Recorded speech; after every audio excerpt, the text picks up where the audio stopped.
The Eagle and the Farmer. A majestic eagle soared high in the vast blue sky, its wings spread wide as it watched the earth below with sharp eyes. At the edge of a quiet field, a poor farmer sat with his head down, wearing dusty clothes, lost in sorrow. Gently the eagle descended, holding a glowing golden seed in its beak. With grace, the eagle placed the seed into the farmer's rough hands, and a warm light began to shine all around. The farmer looked at the seed with wonder and hope, a new spark of determination lighting up his face.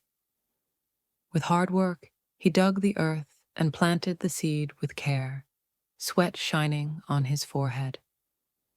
A tiny sprout rose from the soil, and tears of joy glimmered in the farmer's eyes. A beautiful golden tree grew tall, bearing shimmering fruits that drew amazed visitors from far and wide. The farmer began selling the golden fruits in the village market. His clothes had changed, and his face now glowed with happiness. That poor farmer had now become a wealthy landowner, helping others, standing proudly beside the golden tree.